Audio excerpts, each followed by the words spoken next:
नमस्ते दोस्तों, कैसे हो आप। उम्मीद करती हूँ अच्छे होंगे। रोज की तरह मैं आज आप लोगों के लिए लाई हूँ ढेरों टिप्स। और ये ऐसे टिप्स हैं जिसे आप यूज करके ना सिर्फ अपना टाइम बचा सकते हैं बल्कि पैसे भी बहुत ज्यादा बचा सकते हैं। तो चलिए जानते हैं कौन से वो टिप्स एंड ट्रिक्स। और आप मेरे चैनल में नए हैं तो प्लीज मेरे वीडियो को लाइक करें, सब्सक्राइब करें और शेयर करना ना भूलें। तो चलिए जानते हैं कौन से वो टिप्स एंड ट्रिक्स। सबसे पहले टिप्स एंड ट्रिक्स है हमारे कुकर को लेकर। अक्सर हम लोग कुकर में खिचड़ी या दाल या फिर चावल बनाते हैं तो क्या हो जाता है, ठंडा हो जाता है और हमको मतलब गरम गरम खाने की आदत है। वैसे भी अभी सर्दियों का सीजन चल रहा है तो गरम गरम ही अच्छा लगता है। तो भाई इसको फ्रेश और गरम कैसे करें, तो क्या करना है, थोड़ा सा इसमें पानी डाल दें। उसके बाद में इनकी ढक्कन लगाकर आप क्या करें, इन्हें फिर से पकाएं। तो पकाते समय क्या करना है, गैस का फ्लेम जो है वो लो रखें, एकदम लो गैस में इन्हें कम से कम 1 सीटी आने तक पकाएं।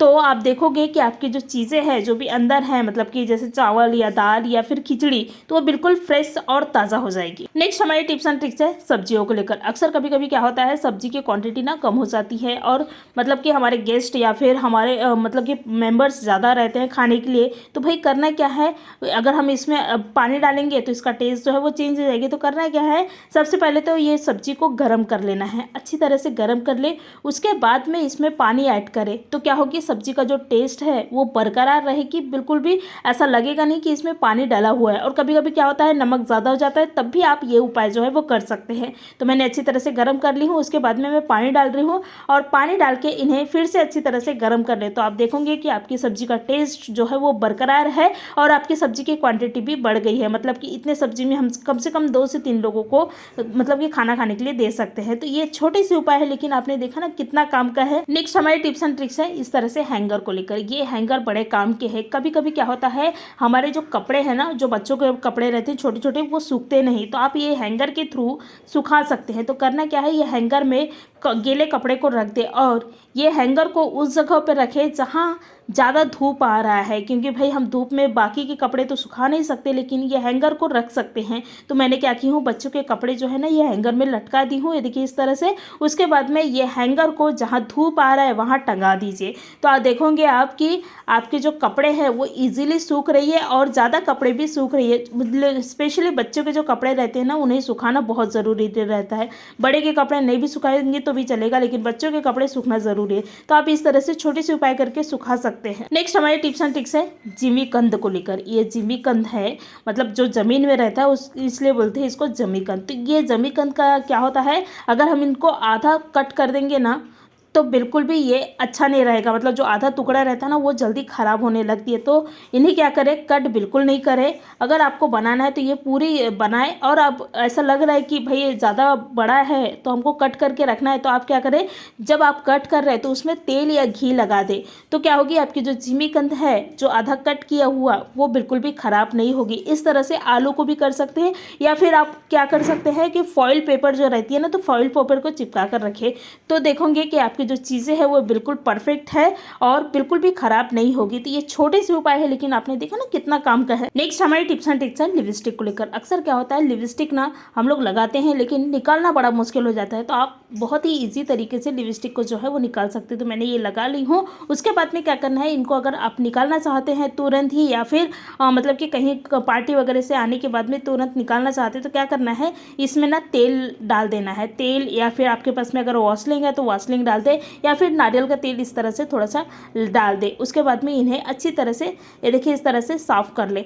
तो बहुत ही आसानी से जो लिपस्टिक है वो आसानी से निकल जाता है। उसके बाद में इन्हें क्या करें, पोंछ लें। तो आप देखोगे पूरी लिपस्टिक जो है वो निकल गई है। बहुत ही आसान तरीका है लिपस्टिक निकालने का, क्योंकि कौन से जो लिपस्टिक रहती है ना वो इतनी इजीली नहीं निकलती। तो ये इस तरह से अगर आप लिपस्टिक को निकालोगे तो बहुत ही आसानी से लिपस्टिक जो है वो निकल जाती है। नेक्स्ट हमारे टिप्स एंड ट्रिक्स है, कभी कभी क्या होता है ऑयली हाथ रह जाता है। ये तो मैं जानबूझ के आपको बताने के लिए तेल डाल रही हूँ अपने हाथ में, लेकिन कभी कभी ऐसा रहता है कि हमको कहीं जाना पड़ता है और हमारे हाथ जो है ऑयली ऑयली रहता है, देखिए इस तरह से। तो भाई इसको ख़त्म कैसे करें, तो करना क्या है, बहुत ही आसान तरीका है। जब भी आपको ऐसा लगे कि मेरे हाथ जो है ऑयली है तो क्या करें, इसमें तेलकम पाउडर डाल दें। ये देखिए इस तरह से, ये पॉन्ड्स का पाउडर है, आप चाहे तो कोई भी पाउडर जो है वो ले सकते हैं। तो ये पाउडर को देखिए इस तरह से डाल दें और अपने हाथ में अच्छी तरह से लगा ले। देखिए इस तरह से, तो आप देखोगे कि बिल्कुल ऑयली का हाथ आपकी जो है वो पूरी तरह से ख़त्म हो गया है। बिल्कुल नॉर्मल जैसे आपका पहला हाथ रहता था ना, बिल्कुल वैसे हो गया है। तो ये बहुत आसान तरीका है ऑयली हाथ को ख़त्म करने का, मतलब कि ऑयली निकालने का हाथ में से। ये देखिए इस तरह से आप अच्छी तरह से हाथ को रमज लें और आप देखोगे कि आपकी हाथ जो है नॉर्मल हो गई है, जैसे पहले थी वैसे ही। नेक्स्ट हमारी टिप्स एंड ट्रिक्स है वॉसलिन को लेकर। अक्सर इस तरह से वॉसलिन, भाई अभी सर्दियों का सीज़न चल रहा है तो वॉसलिन बिना तो हम रहेंगे ही नहीं, क्योंकि भाई ये ज़रूरी है, रात को बोलो या फिर दिन को। लेकिन कभी कभी क्या होता है वॉसलिन जो है ख़त्म हो जाती है, तो भाई अब तुरंत तो नहीं ला सकते ना, तो क्या करें, इसमें थोड़ा सा इसके ढक्कन जो ऊपर का कवर है ना ढक्कन, उसको निकाल कर इसमें थोड़ा सा पानी डालें और इस तरह से इन्हें प्रेस करें। उसके बाद में आप देखोगे कि ये बिल्कुल, मतलब कि इसमें बहुत सारे चिपका हुआ रहता है वॉसलिन वगैरह, तो ये इजीली निकालने का तरीका ये इस तरह से है। तो इस तरह से आप वॉसलिन निकाल कर इस्तेमाल कर सकते हैं। तो आप देखोगे कि भाई आपकी वॉसलिन जो है वो बिल्कुल भी वेस्ट नहीं हुई है। ये चीज़ें मैं हमेशा करती हूँ, इसलिए आप लोगों के साथ में शेयर कर रही हूँ। हो सके आपको थोड़ा हंसी आ रहा होगा कि भाई ये क्या दिखा रही है, लेकिन ये जेन्युइन है भाई, कभी कभी ख़त्म हो जाता है तो क्या करें, तो ये उपाय जो है वो आप कर सकते हैं। नेक्स्ट हमारे टिप्स एंड ट्रिक्स है, अभी फिलहाल सर्दियों का सीजन चल रहा है, तो सर्दियों के सीजन में ना मच्छर मक्खी वगैरह रहते ही हैं, तो इतनी आसानी से नहीं जाते, लेकिन ये उपाय करने के बाद में आपकी मच्छर मक्खी पूरे भाग जाएंगे और एक बहुत अच्छा स्मेल आएगा। तो करना क्या है, एक डब्बा लेना है, उसमें नमक डालना है, उसमें ही लौंग डालना है, देखिए इस तरह से। उसके बाद में इसमें ही शैम्पू डालना है, शैम्पू से एक बहुत अच्छी खुशबू आती है, तो शैम्पू को डाल दे, देखिए इस तरह से। अगर स्पून से बोलेंगे तो हाफ टेबल स्पून के करीब शैम्पू डाल दे, देखिए इस तरह से। उसके बाद में इसमें ही डेटॉल का जो हैंड वॉश रहता है ना वो डाल दे। आपके पास में अगर डेटॉल है तो वो भी चलेगा, तो ये हैंड वॉश डाल दे, थोड़ा सा हाफ टेबल स्पून के करीब, जितना आपने शैम्पू डाले हैं उतना ही डेटॉल को डाल दे, देखिए इस तरह से। उसके बाद में इसमें ही डालना है, आपके पास में एलोवेरा जेल है या फिर एलोवेरा का, देखिए इस तरह से फ्रेश वॉश, इसका खुशबू ना बहुत अच्छा आता है, इसमें लीम रहती है, उसकी वजह से क्या होता है कि मच्छर मक्खी जो है वो बिल्कुल भी आते नहीं। तो ये डाल दे थोड़ा सा, 1 टेबल स्पून के करीब, और इन सबको अच्छी तरह से मिक्स कर ले। उसके बाद में ये एक रेमेडी बोल सकते हैं, ये तैयार हो गई है। इससे पूरे मक्खी मच्छर जितने भी हैं वो पूरे भाग जाएंगे, पॉजिटिव एनर्जी आएगी घर पे और घर पे बहुत अच्छा स्मेल आएगी। तो ये बहुत अच्छा तरीका बोल सकते हैं। उसके बाद में इनको आप कहीं पर भी रख सकते हैं और ढक्कन लगा के नहीं रखना है, ढक्कन को इस तरह से खोल के रखना है। तो आप देखोगे कि आपके घर में बहुत ही अच्छी खुशबू आ रही है। आप ये जो डिब्बा है इसको कहीं भी रख सकते हैं, जैसे किचन में रख सकते हैं, हॉल में वगैरह रख सकते हैं, कहीं पर भी रख सकते हैं। तो इस तरह से छोटे से उपाय करें, छोटे, लेकिन आपने देखा ना कितना काम का है। नेक्स्ट हमारी टिप्स एंड ट्रिक्स है ये इस तरह से ऑयली पैन को लेकर।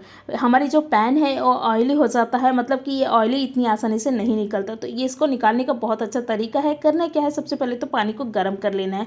उसके बाद में क्या करना है, ये पानी, गर्म पानी को हम लोग डालेंगे पैन में, देखिए इस तरह से पैन में डाल दे तो आप देखोगे कि बहुत ही आसानी से ऑयल जो है पैन में से छूट गया है। देखिए आप देख रहे हैं कितनी आसानी से गर्म पानी से पैन में से ऑयल जो है वो छूट गया है। उसके बाद में ये पानी को फेंक दे और इन्हें आप साफ़ करोगे, मतलब कि इनको घसोगे तो बहुत ही आसानी से मतलब कि साफ़ हो जाती है। बहुत ज़्यादा दिक्कत लगती नहीं है और बहुत ज़्यादा परेशानी, मतलब कि बहुत ज़्यादा स्ट्रगल करने की ज़रूरत नहीं है ये घसते वक्त। तो इस तरह से अगर आप अपने पैन को साफ़ करोगे तो आपकी पैन जो है वो बहुत ही आसानी से और बहुत ही जल्दी साफ़ हो जाती है। तो मैंने साफ़ कर ली हूँ, उसके बाद में धो भी ली हूँ और आप देख रहे हैं मेरी पूरे पैन में से ऑयल जो है वो पूरी तरह से ख़त्म हो गया है, पूरी तरह से चला गया है। इस तरह से आप छोटे से उपाय करें, छोटे हैं लेकिन आपने देखा ना कितना काम का है और कितना टाइम बचाने वाला है। नेक्स्ट हमारी टिप्स एंड ट्रिक्स है इस तरह से नल को लेकर। नल के जो ऊपर का पोर्शन रहता है ना वो काफ़ी गंदा हो जाता है, तो उसको साफ़ करना बड़ा मुश्किल हो जाता है। तो साफ़ करना है उसको शैम्पू से।